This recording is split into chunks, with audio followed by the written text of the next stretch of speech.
Amen. Testimonies are good. Amen. Singing is good. Amen. But once again, there is no substitute for the preaching of the Word of God. Amen. Alam niyo po, in spite that our pastor is not here, may mga taong na italaga siya.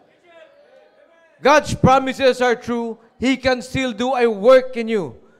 At yung ating preacher ngayong gabi ay bunga po ng outreach ng ating gawain, ng ating church.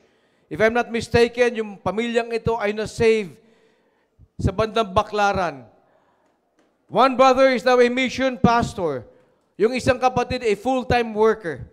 Kaya yung sinabi ni Brother Joe, yung mga kabataan, magpatuloy kayo. Sapagkat the people behind this pulpit were once like you were. Once like you are right now, young people. Brothers and sisters, let's all rise as I call to the pulpit, Brother R.G. Landicho.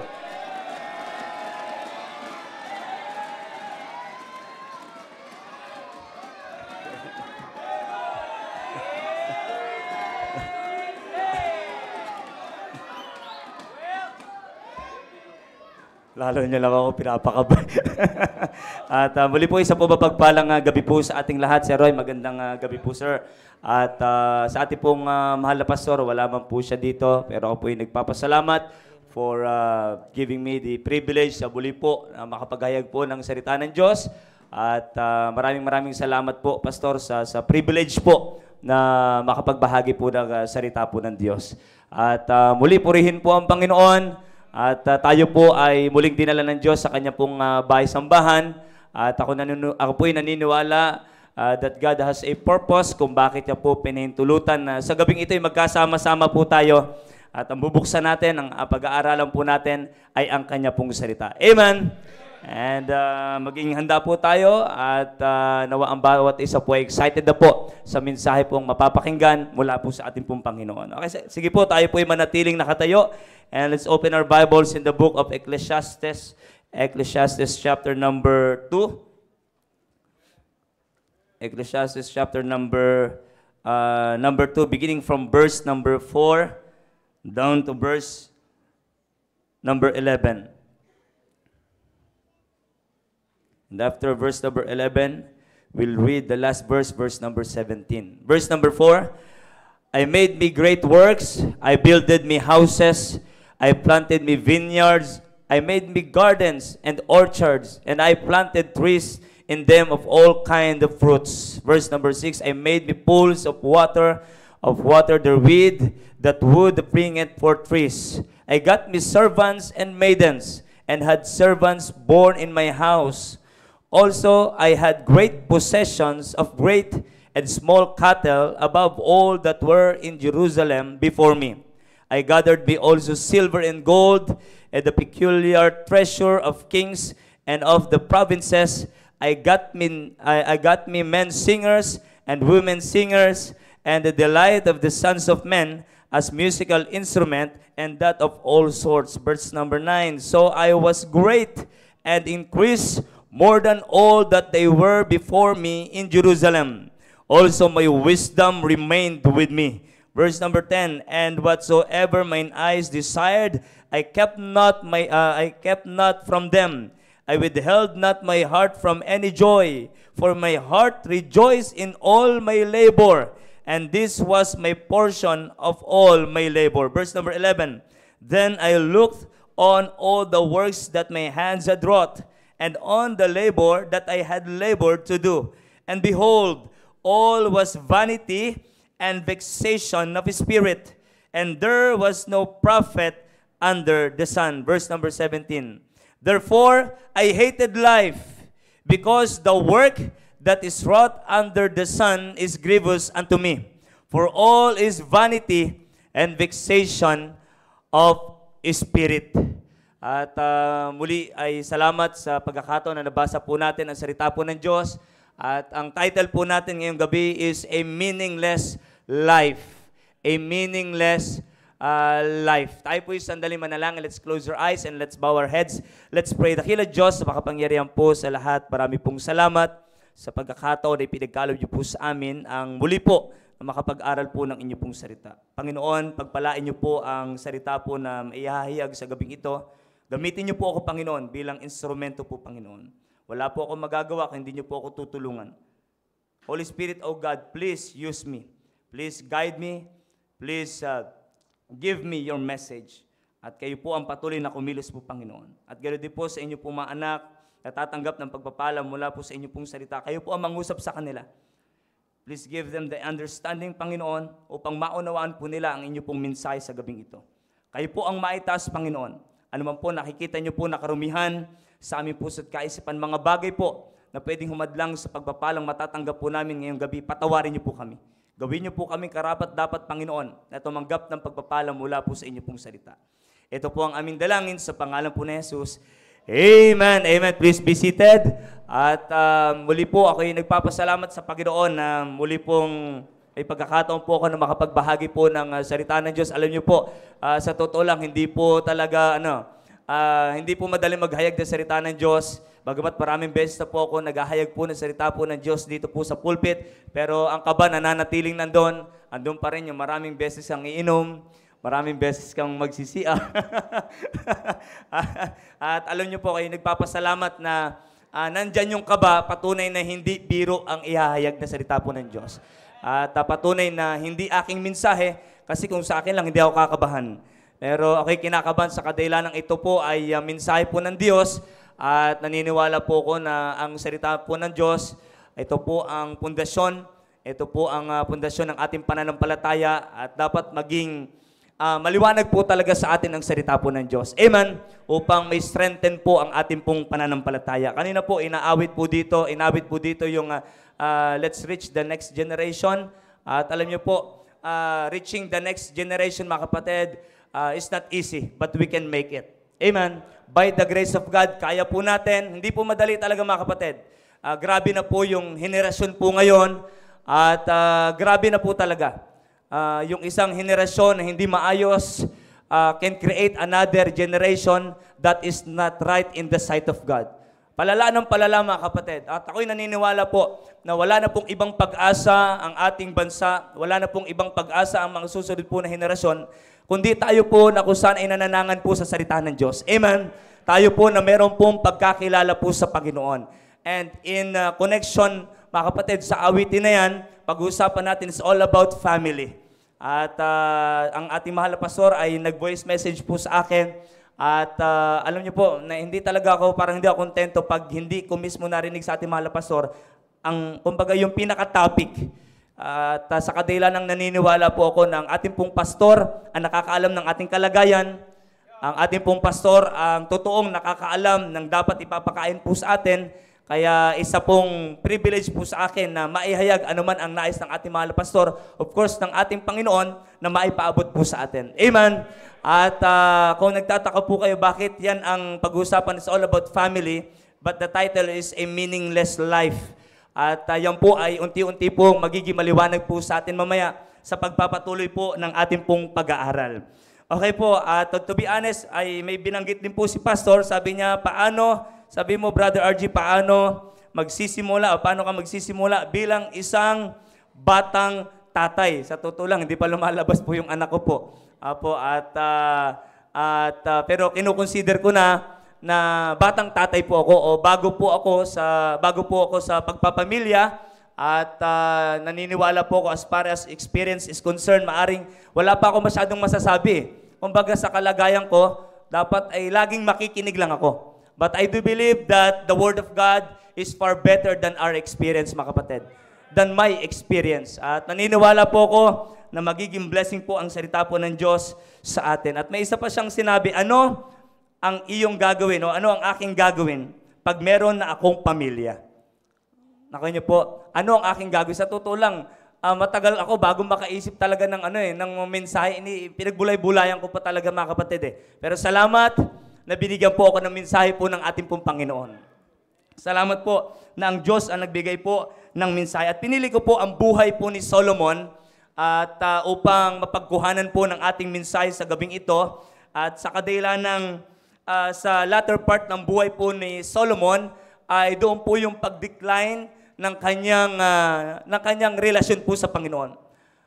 In the latter part of the life of Solomon, andoon na yung napalayo na siya sa Panginoon. Kaya ang Book of Ecclesiastes po, ito po ay naisulat po ni Solomon in his old age, mga kapatid. Yung panahon na kung saan ay may anak na siya, kung saan nandun na siya sa bandang dulo ng kanyang buhay. And more on realization na po si Solomon. At makikita nyo po yung regrets. Bagamat in verse number 4, down to verse number 9, makikita nyo po dyan, the position of Solomon. Pero makikita nyo mga kapatid, in verse number 10, in verse number 11, and in verse number 17, makikita nyo po yung kanyang pagsisisi. Na meron nga siyang possession, meron siyang position, pero consider niya yung kanyang sarili, mga kapatid, na wala sa harapan po ng Panginoon. Na lahat po ay walang kwenta and vexation of spirit. Alam niyo po, pag sinabing vexation, no peace of mind. Hindi nagbigay ng kapayapaan sa kanyang kaisipan ang anumang meron siya sa ibabaw ng lupang ito. Yung po yung panahon nung siya po ay napahiwalay na po sa Panginoon. Mga kapatid, nais ko pong ipaabot sa bawat isa po sa atin, anuman meron tayo sa ibabaw ng lupang ito, yan po ay walang kwenta kung tayo po ay malayo sa Panginoon. Yan po ay mismong narinig o nakita po natin, yan po ay statement po mga kapatid, ng isang tao that as far as possession is concerned, nasa kanya na halos lahat. As far as position, nasa kanya na. At even the fame, mga kapatid, kinikilala siya ng iba't ibang hari sa iba't ibang bansa. And even the Queen of Sheba, mga kapatid, pinuhuntahan pa siya para talagang testingin kung meron talaga siyang wisdom galing po sa Panginoon. Yan ang kanyang kalagayan, mga kapatid. Pero ano po sabi niya?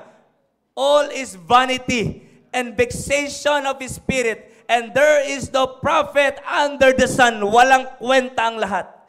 Ibig sabihin, naunawaan niya at na-realize niya that his life is meaningless apart from God. Ang isang buhay, mga kapatid, na malayo sa Panginoon ay wala yung meaning. Pag sinabing meaning, meaningless, valueless. Pag sinabing valueless, having no value. Walang value ang buhay ng isang tao na meron siya sa ibabaw ng lupang ito pero wala siyang Diyos. Walang value ang buhay ng isang tao na meron lahat sa kanya na. Halos maubos na ang oras siya sa lahat ng bagay na meron sa ibabaw ng lupang ito. And yet, nakalimutan niya ang Panginoon na nagbigay sa kanya ng lahat ng anumang meron po siya. Walang kwentang pamumuhay, mga kapatid. Walang kwentang buhay po yan. At yan po ay hindi mismo galing sa akin. Yan po ay galing po kay Solomon. Could you imagine, mga kapatid? Ngayon, sir, bakit mo pinili si Solomon? Kung meron siyang regrets, mga kapatid, kung si Solomon po ay merong regrets sa kanya pong ginawang decision before at inaani niya yung panahon na isinulat niya po ito, mga kapatid, naniniwala po ko, may mga bagay po siyang maling ginawa kung bakit dumating sa punto na siya po ay nagsisi. Alam niyo po ang pagsisisi, yan po ay bunga ng mga bagay o mga maling decision na ginawa natin before. Naku niyo po, yan po ay bunga ng mga maling decision na ginawa po natin before. At could you imagine si Solomon, isang tatay po si Solomon. At na-realize niya, ang totoong buhay, yung dapat niyang tatahaking kung kailan, mga kapatid, kung kailan may tao na siyang pinangahawa, may tao na siyang nililid. Meron na siyang pamilya. Nakakatakot, mga kapatid, pag yung isang tatay nagsisisi kung kailan may mga anak na nakatingin sa kanya. Pwede, mga kapatid, yung kanyang pagsisisi ay meron ng impluensya o yung kanyang mga maling desisyon na ginawa ay meron na palang impluensya sa kanyang mga anak. Nakuha niyo po, madali lang magsisi. Pero yung impluensya ng iyong mga maling ginawa ay hindi basta-basta maalis. Hindi basta-basta maalis. Madali lang mag-sorry, madali lang magsisi. Madali lang talagang lumuhod-luhod sa Panginoon. Pero aminin man natin sa hindi, mga kapatid, anuman ang maling ginawa nating decision na kung saan doon na-expose ang ating family, yun po ay isang matinding bangungot, mga kapatid. Yun po ang tumatatak po sa kanilang kaisipan. Yun po ang tumatatak sa kanilang kaisipan. Kaya ngayon, mga kapatid, magbibigay lang po kayo ng mga ilang points, mga kapatid, na kung saan ay ginawa ni Solomon na dapat hindi na po gawin ng bawat isa po sa atin. Ako po bilang isang bago pa lamang po sa pagpapamilya, yung aking asawa, nandiyan po si Ma'am Maisel. Kung gaano po katangkad si Sir Ivan, sabi ni Ma'am Maris, si Ma'am Maisel, mas matangkad po yung aking asawa. Opo, at hindi ko po kinaihiyayan At proud po akong sabihin na matangkad po yung aking asawa. In Jesus' name. Okay po. Mga kapatid, 2 pa lang po kami. At malapit na pong maging 3 po kami. Pag-pray nyo lang po. This coming, pwede pong last week ng November or first week po ng December. Pag-pray nyo po, magiging 3 kami. Masaya madagdagan. Pero kung wala akong ibibigay na impluensya sa aking anak, mga kapatid, isang nakakalungkot na bagay. Kaya mga kapatid, ako po ay excited na magkakaroon ako ng pamilya. At nais ko pong i-share po sa inyo anumang naging pagkakamali po ni Solomon sa akin personally ay hindi ko dapat gagawin. Kasi kung meron mang isang bagay na ayoko mangyari po sa aking buhay, yung magsisi po ako sa dulo. Di bali nang hindi ako magkaroon ng maraming pera sa ibabaw ng lupang ito. Di bali nang hindi ako maging kilala sa ibabaw ng lupang ito, wag lang ako magsisi sa bandang dulo ng aking buhay. Wag lang po ako magsisi sa bandang dulo ng aking buhay. Isa po sa ginawa ni Solomon na dapat po ay hindi po gayahin ng bawat isa po sa atin. Number 1 point, he weakened his relationship with God. He weakened his relationship with God. When we say weakened, to make weak or to lessen the strength. Bakit sir? May dati na ba siyang relasyon sa Panginoon? Meron po siyang magandang relasyon sa Panginoon. Pero hindi niya nabantayan ang kanyang sarili, kaya dumating sa punto mga kapatid, na na-weekend yung kanyang maayos na relasyon sa Panginoon. Verse na, buksan po natin ang ating Bible. Let's open our Bibles in the book of 2 Chronicles, chapter number 1. Chapter number 1.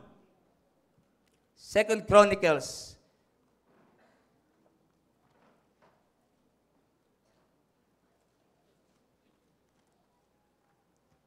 Second Chronicles chapter number 1, beginning from verse number 1. Verse number 1, and Solomon, the son of David, was strengthened in his kingdom. And the Lord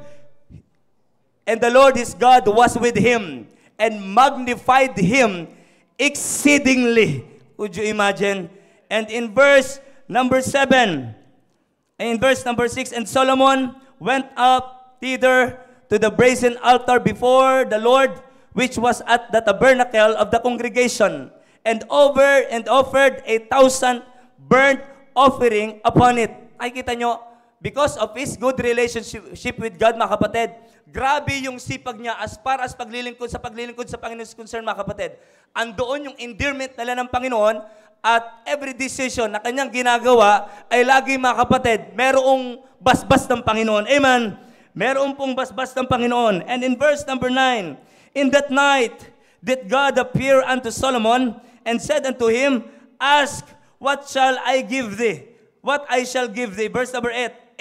And Solomon said unto God, thou hast shewed great mercy unto David my father, and hast made me to reign in his stead. Verse number 9. Now, O Lord God, let thy promise unto David my father be established. For thou hast made me king over a people like the dust of the earth in the multitude. Verse number 10, give me now wisdom and knowledge, and I may go out and come in before his people, for who can judge this thy people that is so great? In verse number 11, and God said to Solomon, because this was in thine heart, and thou hast not asked riches, wealth, or honor, nor the life of thine enemies, neither yet hast asked long life, but hast asked wisdom and knowledge for thyself, that thou mayest judge my people, over whom I have made thee king. Verse number 12. Wisdom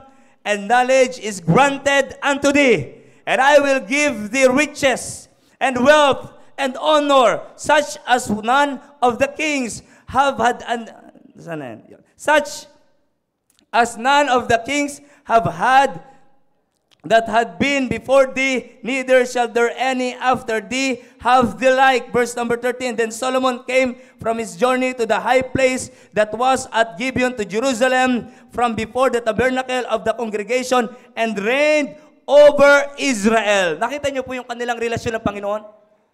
At kita niyo po, bilang patunay, ang hiningi niya sa Panginoon ay wisdom and knowledge. upang ma-judge niya ng tama o ma-lead niya, mabigyan niya ng advice ng tama ang mga tao pinagkatiwala sa kanya ng Panginoon. Grabe yung relasyon niya sa Panginoon. Grabe mga kapatid, that was his relationship with God. Buksan po natin ang ating Bible. 1 Kings chapter number 3. 1 Kings chapter number 3. In verse number 3. And Solomon loved the Lord, walking in the statutes of David his father. Only he sacrificed and burnt incense in high places. Makikita niyo na naman dyan, meron na namang inasya sa Panginoon, understanding nandun na naman mga kapatid. Makikita niyo po yung kanilang relasyon ng Panginoon. But in chapter number 11 of the book of 1 Kings, tingnan niyo po, biglang nagbago ang lahat. Just right after 8 verses mga kapatid, in chapter number 11 of the book of 1 Kings, verse number 1, tingnan niyo po. But King Solomon loved many strange women, together with the daughter of Pharaoh, women of the Moabites, Ammonites, Edomites, Sidonians, and Hittites, of the nations concerning which the Lord said unto the children of Israel, Ye shall not go into them, neither shall they come in unto you. For surely they will turn away your heart after their gods. Solomon clave unto this in love. Nakita niyo po, meron na pong warning ang Panginoon na hindi kayo dapat makikipagmingle. Sa kadahilanan ang sabi ng Panginoon, surely, for surely, they will turn away your heart after their gods. Mga kapatid, ipupull out ang pagmamahal mo sa Diyos, kukunin. Nakita niyo po, and in verse number 6, and Solomon did evil in the sight. Verse number 4, for it came to pass, when Solomon was old, that his wives turned away his heart. Nangyari po ba yung warning ng Diyos? Nangyari po ang warning po ng Diyos. Saktong-sakto sa sinabi po ng Diyos.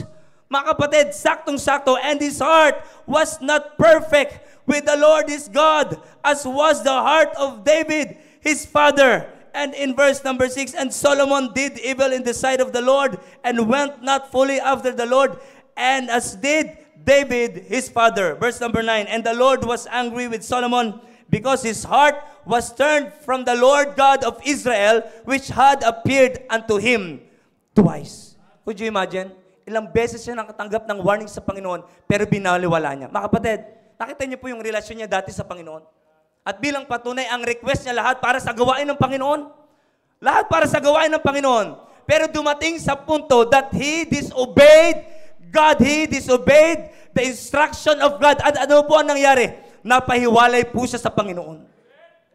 At yan na po, kung saan niya na po sa bandang dulo ng kanyang buhay, mga kapatid. Yung napahiwalay na siya sa Panginoon, minahal niya, could you imagine? Ang daming kaago ng Panginoon, 1,000 na babae yun. 700 wives. And 300 concubines. Mula sa nasyon na kung saan ay pinagbabawal ng Diyos na makikipagmingle sila. Hindi lang si Solomon nakipag-fellowship.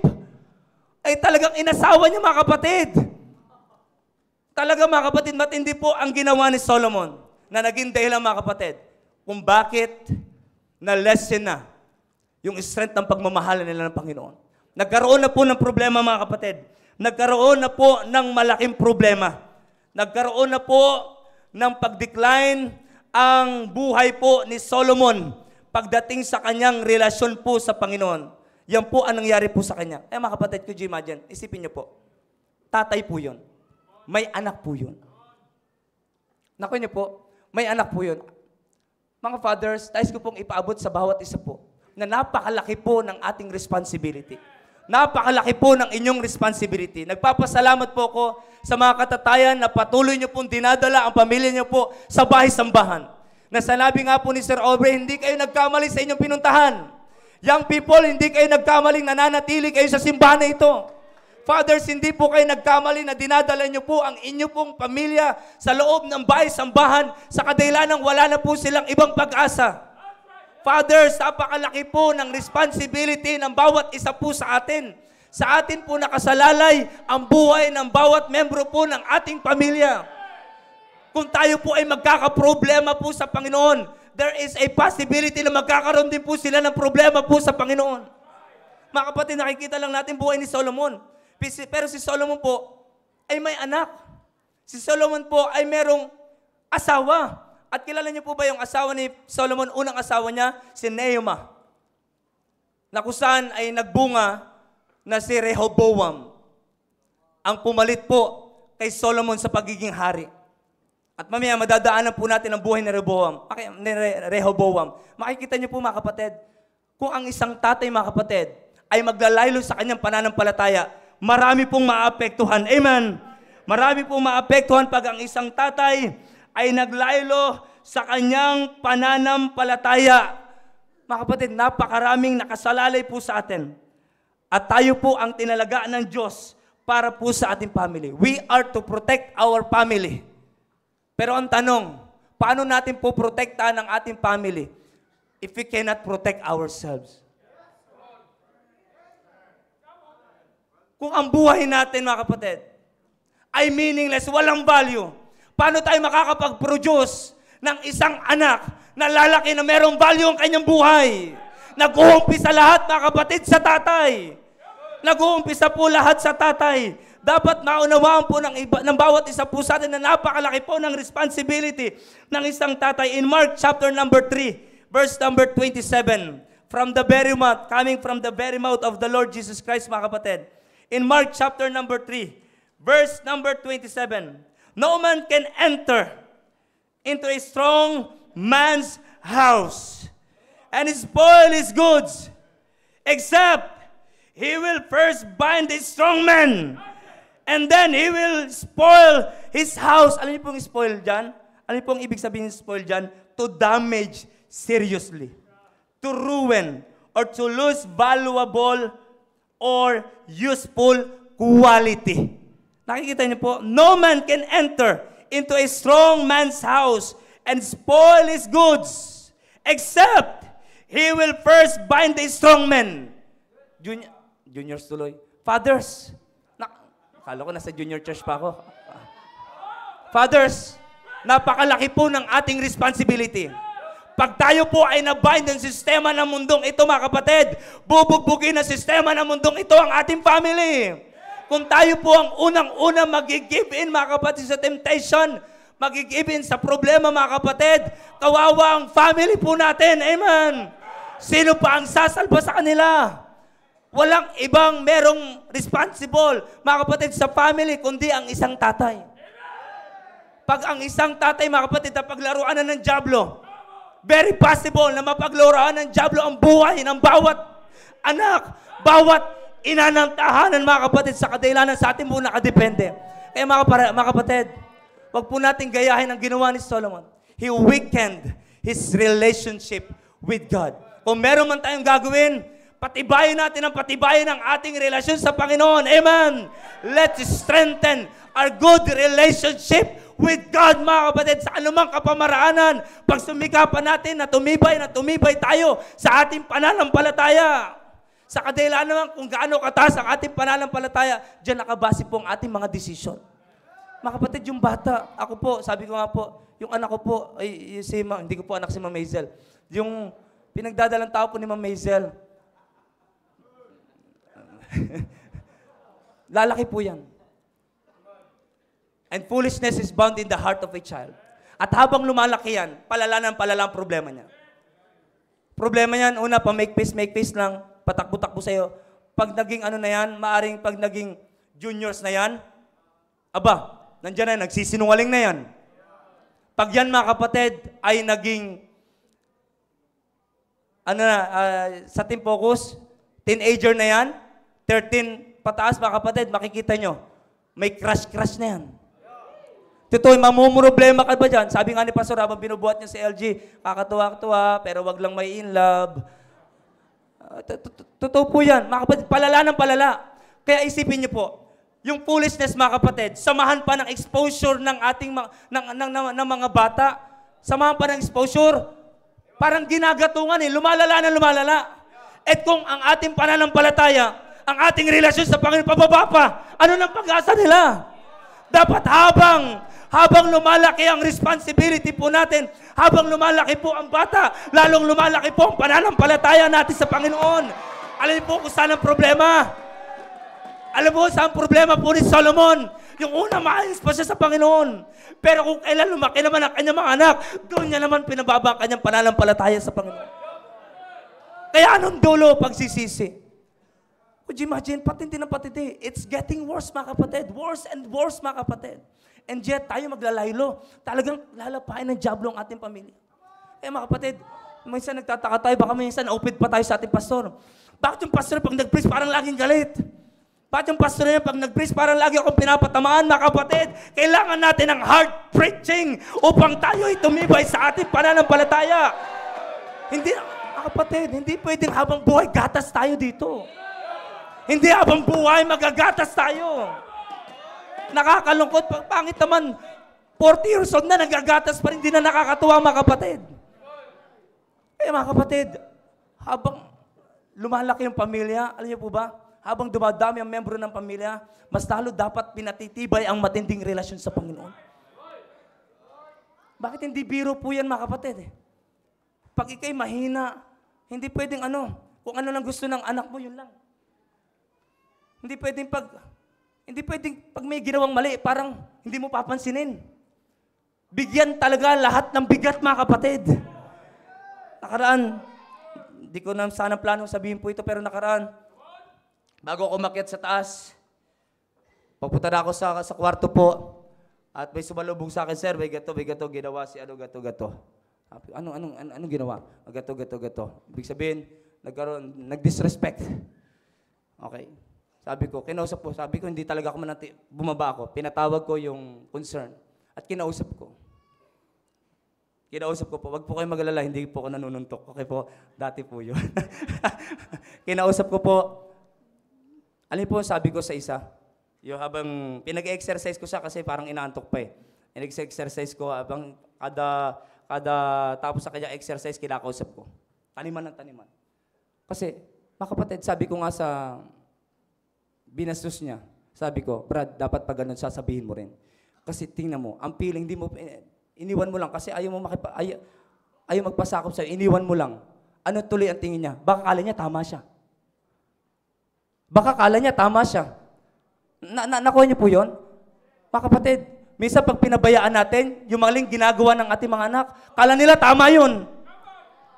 Akala nila parang wala lang yun. Kaya hindi sila magising sa bagay na yun at palala yun. Kaya mga kapatid, anumang nakikita natin sa loob ng pamilya, sitahin natin kung dapat sitahin. Amen. Kasi balang araw, sisitahin pa rin natin yan, pero huli na lahat.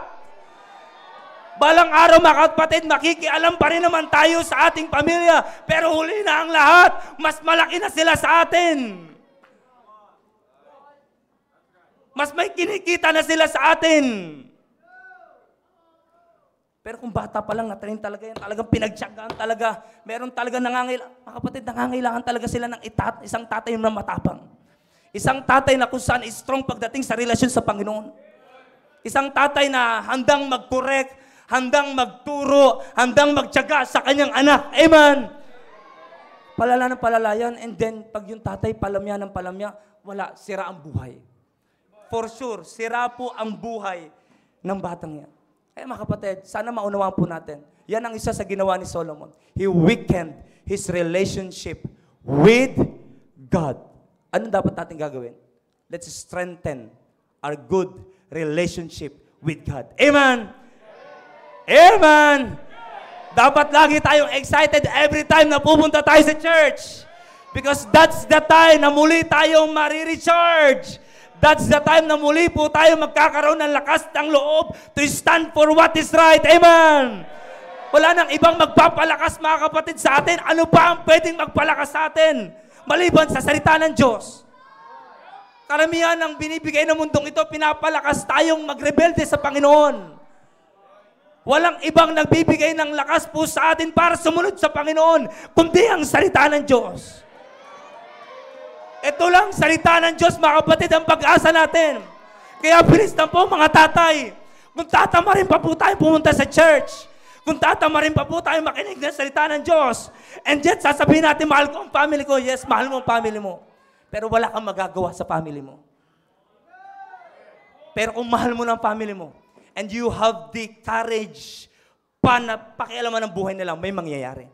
Pero pag ang iyo ay hanggang desire lang, pero wala ka namang lakas ng loob, bakit? Nagkukulang na pala tayo sa salita ng Diyos.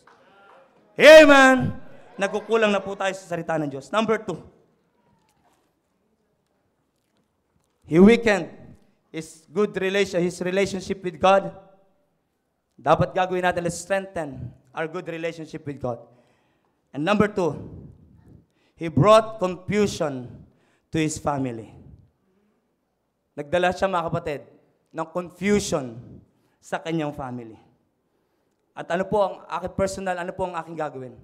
I will not bring confusion in my family. Ibig sabihin, mga kapatid, kung anong ginagawa ni Solomon dati, hindi ko lang gagawin para hindi ako magsisi sa bandang dulo. Hindi naman po kinahiya ni Solomon eh. Gusto niya turuan tayo. Matuto tayo sa naging buhay niya. Hindi para gayahin, kundi para wag nang gayahin. Mga kapatid, isa sa matinding magiging problema, pag nagdala tayo ng confusion sa loob ng family. Lagi sinasabi ng ating bahala pastor, wag tayong gagawa ng isang decision out of our confused mind.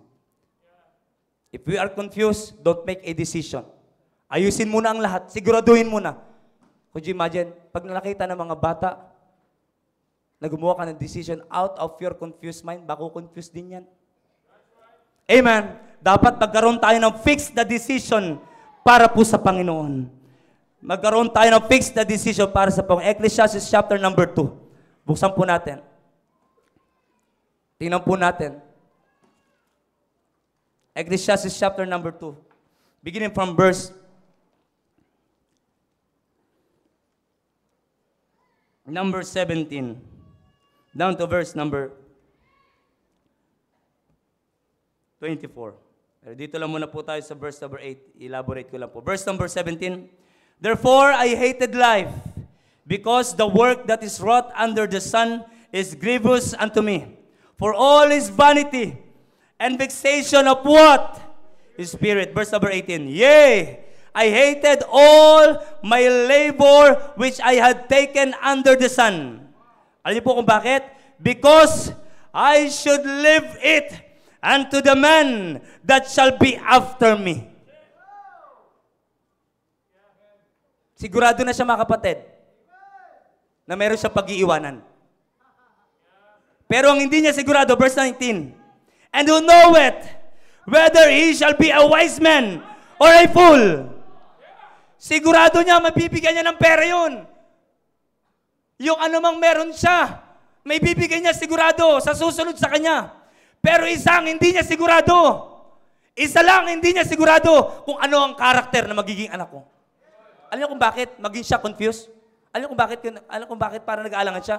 Confused siya.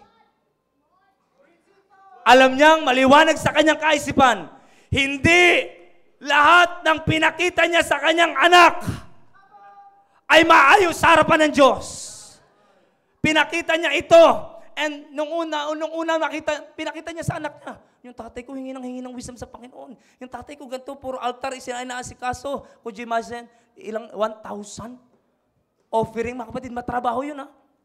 Could you imagine? Pero busy ang tatay ko sa gawain ng Panginoon. Grabe! Pero at the latter part of his life, mga kapatid, in the latter part of his life, ano naman pinakita niya? Ay, papa ko, chick boy din pala. Confused ngayon. Dati humihingi ng counsel sa Panginoon. Ngayon humihingi na sa counsel ng mga babaeng hindi pinahintulutan dapat ng Panginoon para sa kanya. Could you imagine? Nakita niyo yung confusion? Kaya makita niyo, maging siya, sigurado na yung perang may bibigay niya. Sigurado na yung mga position na may bibigay niya. But ang sabi, verse number 19, and who knoweth whether he shall be a wise man or hindi siya kumbinsido. Alam niyo, pag ikay nagluluto, para sa mga mahilig magluto, alam niyo, kumbinsido kayo o hindi kayo kumbinsido sa luto niyo. Tama po ba? Alay, ulang na ano yan. Wala kasi tayo nabiling ano. Sayang, masarap saan. Kayo mismo kumukontra na eh. Nakuha niyo po, May mga bagay na ginagawa, alam natin mismo sa ating sarili, hindi tayo kumbinsido. Ay, yung exam ko, siguro, hindi mababala siguro kasi confused ka. Nakuha niyo po, mga kapatid, could you imagine? Tiyak niya ang bibigay niya sa anak niya na temporal things, pero hindi niya tiyak yung karakter ng anak niya. Mga kapatid, once na nagkaroon ng confusion, kahit anong pera ng anak natin, pag confused yan, sira buhay niyan. Walang meaning sa harapan ng Diyos ang buhay niyan. Amen! Kahit anong meron niyan sa ibabaw ng lupang ito, walang meaning. Mga kapatid, nais ko pong ipabot sa bawat isa na pagdating sa ating pamilya, wag po tayo magdadala ng confusion. Amen! Wag po tayo magdadala ng confusion. Alam niyo kung bakit siya confused? Unang-una, na-weakened yung kanyang relasyon sa Panginoon. Nagdala ng confusion sa kanya. Ngayon yun yung ipapakita niya sa kanyang family. Ano naman yung mangyayari? Kaya mga kapatid, once na nagka-problema na ang relasyon mo sa Panginoon, stop ka muna. Pagbulay-bulayan mo muna ang buhay mo at muli kang bumalik sa Panginoon. Huwag mo ipagpatuloy kasi sa pagpapatuloy mo, maraming masisira. Maraming mapapahamak. Stop ka lang muna. Pagbulay-bulayan mo, teka lang, parang iba na ang dinadaanan ko Teka lang, dati sa Panginoon ako humingi ng counsel. Bakit dito na ako humingi ng counsel? Teka lang, ngayon, dati nasa church ako palagi Bakit ngayon parang bihira na ako sa church? Pag-aralan mga kapatid. Amen. Dapat po natin pag-aralan, alam niyo po, sa lahat ng ginagawa po natin, dapat makita ng ating pamilya na firm ka dyan. Amen. When it comes to commitment, nakikita ng anak natin po yan. Commitment sa involvement, commitment sa tithe, sa lahat ng anong ginagawa dito mga kapatid. Kahit yan mga kapatid, huwag natin silang bigyan ng confusion. Pagsisimba mga kapatid, tay, hindi ka magsisimba? Ay, hindi muna. Mga kapatid, anong expect mong magiging decision niya balang araw? Pinapalakas mo ang loob niya na maging double-minded din. A double-minded man is unstable in all. Maaring yan lang pinapakitan mo. Pero magiging pattern yan sa lahat ng kanyang gagawin. Mga kapatid, dapat masigurado po natin ang mapapakita natin sa ating pamilya ay sigurado. Na talagang sa Panginoon lahat. Amen! Sa Panginoon lahat, mga kapatid. Alam niyo po, sabi ko po sa inyo, yung pagsisimba, pag yung bata, lumaki yung tatay niya, kahit ano, yung nanay niya, kahit ano mangyari, magsisimba pa rin talaga. Pag natatak sa kanila yan, magiging prinsipyo nila sa buhay yan. Amen! Mahihiya yan pag hindi nagsimba. Bakit? Nakita ko yung tatay ko. Nakita ko yung tatay ko talagang niyayakag kami sa church at by the grace of God, ito na ang resulta sa akin yun. Ako, imagine mga kapatid, huwag natin silang bibigyan ng confusion. Ay anak, sige, mag-aaral ka? Sige, aral ka muna. At nakapagsimba ka naman kaninang umaga na Sa susunod, wala na yan, pati hapon. Sa susunod, wala na yan, pati Wednesday. Sa susunod, hindi mo na yan madadala sa church. Magpipray, pastor, pag-pray niyo po yung anak ko, ayaw na magsimba. Buti, hindi malakas ang loob ni pastor. Ikaw sabihin na pastor, sino dahilan? Pastor, huwag na natin pag-usapan yung basta hindi siya nagsisimba. Hindi pwede. Mga kapatid, make it sure na hindi tayo nagdadala ng confusion sa ating family. Amen? Fathers, mga kapatid, sa totoo lang ako'y naawa po sa napakarami pong young people. Napakaraming young people, mga kapatid. Maraming young people dito, alam niyo po, wala silang tatay dito. Ang daming young people dito na wala silang tatay. Pero magpasalamat kayo, young people, merong simbahan na nag-aaruga sa inyo. Amen! Kaya lahat ng katatayan, kung nandito po kayo ngayong gabi, let's all be a good example sa mga young people na ito. Palakasin natin ang loob nila. Ipakita natin wala man silang tatay dito, pero tayo ang tatay nila. Amen! Tayo po yung, makita nila tayo, sir, nagpapatuloy, wala man akong ganyan tatay. Pero nag-challenge ako. Parang wala siya makita ganyan sa kanyang tatay. Pero pag nakikita ka niyan dyan, hindi mo anak yan biologically, pero mga kapatid, may matindi kang impluensya dyan. Lalo na kaya yung anak mo biologically na lagi ka nakikita araw-araw. Sa lahat ng pagkilos mo, nakikita. Lahat ng decision making mo, nakikita lahat nila. At makikita walang confusion. Lahat kalarado. Maliwanag na sa Panginoon. Amen? Merong clear purpose. Merong clear vision, lahat ng decision na iyong ginagawa. Kaya mga kapatid, napakaganda na pupunta tayo sa church. Papakita natin sa ating mga anak ang kagandahan ng church, ang kagandahan ng Panginoon. Hindi natin ipapakita ang kagandahan ng mundo. Mga kapatid, wag natin sila masyadong expose sa mundo. Pag in-expose natin sila sa mundo, baka mahirapang kang atakin yan sa mundo. Nakuha niyo po? Minsan, in-expose natin sa mundo. Kung kailang na-inlove sa mundo, saka natin na-atakin, Pastor, please pray for my daughter. Please pray for my son. Ayaw na magsimba, Pastor. Bakit in-expose mo sa mundo eh? Panahon na magsisimba, anak, huwag mo na. Mamaya, tagbayin mo muna. Gusto ko maging first honor ka. Gusto ko magkaroon ka ng magandang grade kasi sa school na papasukan mo pag college, may requirements na dapat ganito yung grade. Dapat ma-reach mo yun. Kasi dapat maganda yung eskwelahan na yun. Pag galing ka doon ka nag-college, tapos mag-apply ka ng trabaho, galing ka sa eskwelahan na yun, aba, madali ka matatanggap. At pag tatanggap ka, magkakapera ka, anak, yayaman na tayo!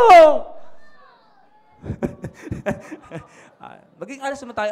Bakit natin gusto pag-aralan, gusto maging persona lahat-lahat? Para magkaroon ng pera balang araw. The which is si Solomon meron na. Meron na si Solomon, pero consider niya, walang kwenta ang lahat. Sa kadahilanang napalayo siya sa Panginoon. Amen. Pag nagdala tayo ng confusion, mga kapatid, sa ating family, maaring may pera ang ating family, may secular education ang ating family, meron lahat ang ating family, pero pag wala silang Diyos, mga kapatid, vain pa rin ang lahat. Wala pa rin value, mga kapatid, sa harapan ng Diyos. And last, he did not point his family to God. He did not point his family to God. Hindi niya itinuro ang kanyang pamilya sa Diyos. Mga kapatid, alala niyo po si John the Baptist? Alam ko gusto kong buhay ni John the Baptist? He always point the people to the Lord Jesus. To the Lord Jesus Christ. Mga kapatid, kung mangyayari din yun sa bawat pamilya, na yung tatay laging tinuturo yung anak sa Panginoon. Nakuha niyo po, ang na-highlight lagi sa pamilya ay ang Panginoon, mga kapatid, may maganda pong mangyayari. Could you imagine? Pag ang Diyos ang na-highlight sa family, mayroong malaking mangyayari sa loob ng pamilya. Mga kapatid, wag masyado po natin silang ituro sa mundo. Wag po natin silang masyadong ituro sa mundo. Paglalaruan lang ng mundo ang buhay ng ating mga anak. Paglalaruan lang ng mundo ang buhay ng ating mga anak, mga kapatid.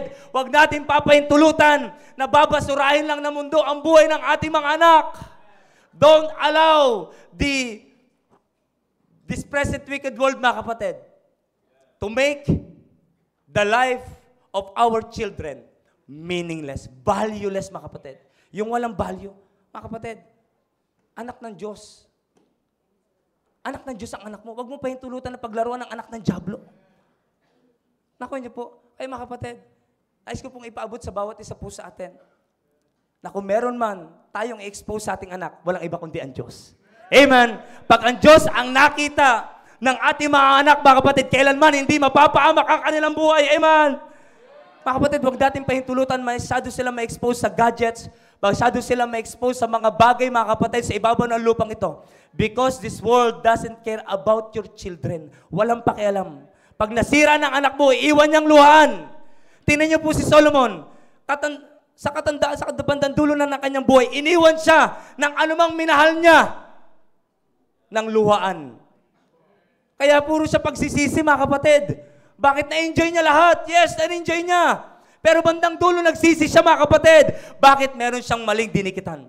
Meron siyang maling nilapitan at hindi niya nilapitan ang Panginoon. Mga kapatid, huwag natin papahintulutan masyado silang ma-expose sa mundo. Sasabihin ko sa inyo, paglalaruan lang sila ng mundo, mga kapatid. Paglalaruan lang sila ng mundo. Young people, nais ko pong ipaabot sa inyo. Nais ko ipaabot sa inyo, kayang-kaya ko yung paglaruan ng mundo. Kaya yung sinabi ni Sir Joe Orbe, na kung saan andito kayo, magpasalamat kayo nandito at wag na kayong aalis dito. Totoo po yun. Kasi pag umalis kayo sa simbahan na ito, mga kapatid, paglalaroan kayo ng mundo. Pag umalis kayo sa simbahan na ito, mga kapatid, gagawin ng mundong walang kabuluhan ang buhay nyo bilang isang young people. Tatanggalin ng mundo ang reputasyon nyo. Tatanggalin ng mundo ang value nyo. Tatanggalin ng mundo anuman ang integridad na kung saan ay binigay sa inyo ng Diyos. Mga kapatid, mga kapatid, walang pakialam sa atin ng mundo. The only person, mga kapatid, that doesn't care, that does care about us, mga kapatid, that cares about us, mga kapatid, ay walang iba kundi ang Panginoon Kristo. The only person that really cares for us, walang iba kundi ang Panginoon. Kaya could you imagine, mga kapatid, ang pinakamaganda, lapitan natin ang Panginoon. Siya ang totoong mag-aayos ng buhay natin. Amen. Siya ang totoong may plano sa buhay ng bawat isa sa atin. Ako'y nagpapasalamat, mga kapatid, na yung ako hindi pa nakilala sa Panginoon. Salamat sa Panginoon na nasumpungan ako ng Panginoon. Amen. Yung panahon na pinaglaruan ako ng mundo, mga kapatid, pinaglaruan ako ng mundo, salamat na lamang nakialam ang Diyos. Ang buhay ko dati, wala na. Mga kapatid, wala nang patutungan, pero salamat nasumpungan ako ng Diyos. And by the grace of God, na-enjoy ko ngayon ang buhay ko. Kasama, kapiling ang Diyos, kapiling ang aking asawa, na kung saan pinagsama kami ng Diyos. Could you imagine? Binigyan ako ng asawa ng aking Panginoon. Blessing po yan. Hindi lahat nakakasampung ng ganyang katangkad, mga kapatid. Oh. Blessing po yan, mga kapatid. Kaya mga kapatid, nais ko pong ipaabot sa bawat isa po sa atin. Hindi po si Mama Hazel. Nais ko pong ipaabot sa bawat isa po sa atin, mga kapatid. Ang totoong may pagmamahal sa atin ay ang Panginoon. Amen! Mga kapatid, paglalaroan lang yan ng mundo. Tatay, paglalaroan lang ng mundo ang inyong family. Ang pinakamaganda, mga tatay, sa mga nanay, nais ko pong encourage ang bawat isa. Ba't hindi tayo magsama-samang lumapit sa Panginoon? Amen! Siya ang totoong merong pakialam sa atin. Siya ang totoong merong concern sa atin. Amen! Bilang patunay, mga kapatid, niligtas niya tayo. Bilang patunay, inilagay niya tayo sa tamang simbahan. At yung nailagay na tayo sa tamang simbahan, mga kapatid, aalis pa ba tayo sa isang napakagandang kalagayan na kung saan inilagay tayo ng Panginoon?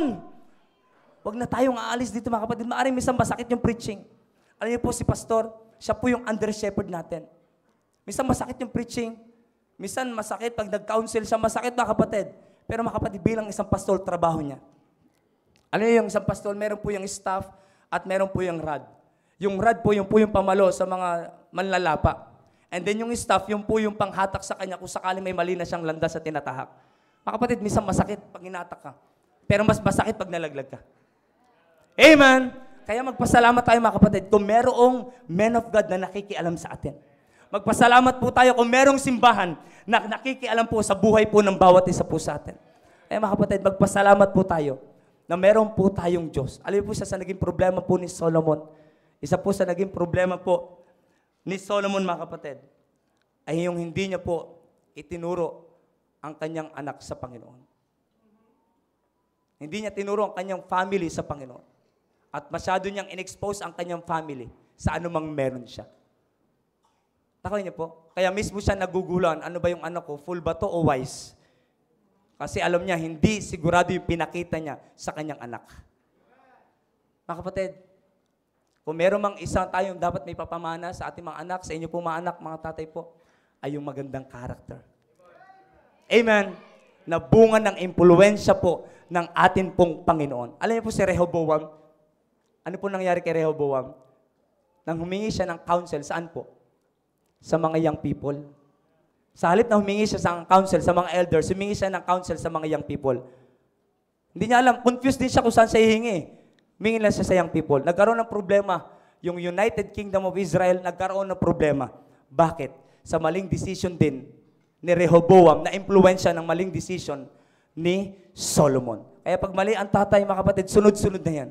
Kaya please lang, fathers, ayusin natin ang ating relasyon sa Panginoon. Amen? Amen? Let's fix our relationship with God, mga kapatid. Let's establish our good relationship with God. Ituro natin ang ating family sa ating pong Panginoon. Ituro po natin. Hindi ipapahamak ng Panginoon ang iyong family. Hindi kailanman ipapahamak ng Diyos ang iyong family. Walang malalim, mga kapatid, sa pinag-uusapan po natin. Lahat pong ito, mga kapatid, ay maaring narinig po na po natin. Pero ito po ay magandang paalala po sa bawat isa sa atin, na kung ito po ay nangyari po kay Solomon, pwede rin pong mangyari sa bawat isa po sa atin. Huwag po natin papahintulutan na humina po ang ating relasyon sa Panginoon. Tandaan niyo po, tumitindi ang kalaban, huwag tayo magpapahina. And then huwag po natin papahintulutan na magkaroon po ng confusion sa ating family. At huwag din po natin papahintulutan na masyado natin silang expose sa mundo at hindi na natin sila ma-expose sa ating pong Panginoon. Amen! Mga kapatid, mapalad ang isang pamilya na merong simbahan. Isipin nyo na lang, ito buti na pag-uusapan natin to. Isipin nyo na lang yung mga tagalabas. Ang dami nilang pera, pero tingnan nyo yung buhay nila. Meaningless. Hinahabol ng pulis. Could you imagine? Hinahanap ng otoridad, pero nasa kanila ang lahat. Bakit? Anong kulang sa kanila? Panginoon. Sa atin mga kapatid, kung tayo po'y mapapalayo din sa Panginoon, wala tayong pinagkaiba sa mga tao mga kapatid na kung saan ay walang Diyos. Amen! Kung papahintulutan natin na tayo po'y mapalayo sa Panginoon. Mga kapatid, tandaan po natin, ang isang buhay that is apart from God is a meaningless life. Huwag natin papahintulutan na mapapalayo tayo sa Panginoon. Alam niyo po, masarap. Ako personally, habang nag-aaral po ako nito, kung meron mang unang napaalalahanan, ako po yun. Ako po yun. Kasi kung ngayon pa lang, laylo-laylo na ako sa akin buhay Kristiyano, eh pag nagkaanak na ako, ano pang mangyayari? Ito po'y malaking paalala po sa akin regarding sa aking personal na relasyon sa Panginoon. At naway naging paalala din po sa bawat isa po sa atin na hindi biro ang ating pong kalaban. Seryoso ang ating kalaban at dapat maging seryoso din tayo sa ating pakikipaglaban sa ating kalaban. At wala po tayong ibang weapon, kundi ang salita po ng Diyos. Kaya mga kapatid, I hope and I do believe, meron po tayo natutunan. A meaningless life. Magkakaroon tayo ng meaningless life, mga kapatid, kung mawiwikid ang ating relasyon sa Panginoon. Kung magkakaroon ng confusion sa ating family o sa atin mismo, o magkakaroon, mga kapatid, kung may tuturo natin sa hindi tama na direksyon ng ating family. Para hindi mangyari yun, mga kapatid, let's strengthen our family. Huwag tayo magbigay ng confusion sa ating family, and let's point our family to our Almighty God. Amen! Ayo, pero po tayong natutunan sa gabing ito at wala pong malalim sa pinag-usapan natin, pero ayo, yan po ay naging paalala po sa atin, mga kapatid. Hindi nagbibiro ang dyablo, kailangan natin ng Diyos. Amen! Kailangan natin ng power ng ating pong Panginoon. Tayo pong lahat ay magsitayo at tayo po ay manalangin. Let's pray. Dakilang Diyos, makapangyarihan po sa lahat. Panginoon, marami pong salamat sa natapos po na paghahayag ng inyo pong salita. Maraming salamat, Panginoon, sa inyo pong mensaheng pinaabot sa bawat isa po sa amin. Patunay, Panginoon, na wala po kami pwedeng ipagmalaki, Panginoon. Wala pong kwenta ang buhay po namin, Panginoon, apart from you, O God.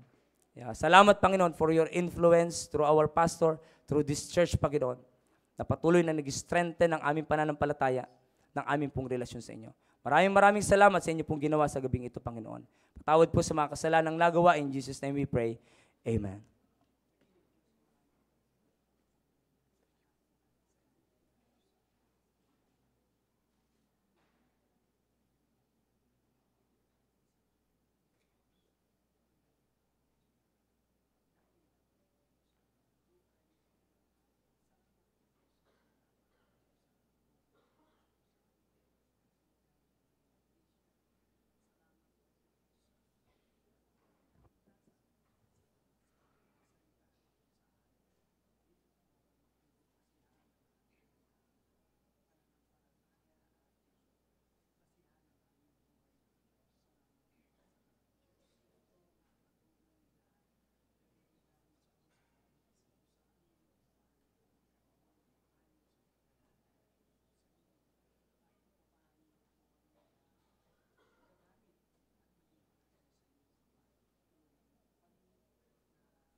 Dakila namin Diyos, maraming salamat, Panginoon, sa binigay niyong mensahe ngayong gabi.